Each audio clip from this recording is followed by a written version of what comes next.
അൻവർ കാക്ക, അമ്പൂക്ക, നിലമ്പൂരിന്റെ സുൽത്താനെ, നിങ്ങളുടെ അവസ്ഥ അറിഞ്ഞു വലിയ വിഷമമുണ്ട്, പറയാതിരിക്കാൻ വയ്യ. നിങ്ങളെ സൈഡാക്കി സതീഷിനെതിരെ നിങ്ങൾ പറഞ്ഞു തുടങ്ങി. അന്ന് കണക്ക് കുറിച്ച് ആ പുസ്തകത്തിൽ ഇട്ടതാണ് സതീശൻ.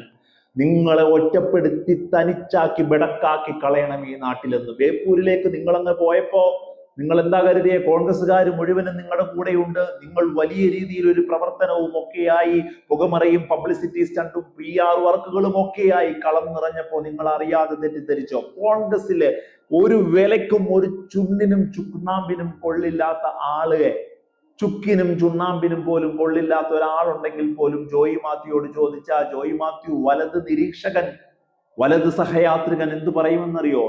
100% അവിടെ കോൺഗ്രസ്സുകാരൻ ജയിക്കുമെന്ന്. ആ ജോയി മാത്യുയോട് ഇന്ന് മാധ്യമങ്ങൾ ചോദിക്കുക, നിലമ്പൂരിലെ സുൽത്താൻ ബേപ്പൂരിൽ ജയിക്കുമെന്ന് നിങ്ങൾ കരുതുന്നുണ്ടോ എന്ന്. വലിയ പാടാ. ഒരുപക്ഷെ UDF അധികാരത്തിൽ വന്നേക്കാം, പക്ഷെ ബേപ്പൂരിൽ അൻവർ അമ്പൂക്ക കടന്നു കയറാൻ സാധ്യതയില്ല. അത് വെറും പാഴ്മോഹമായി അവസാനിക്കുമെന്ന്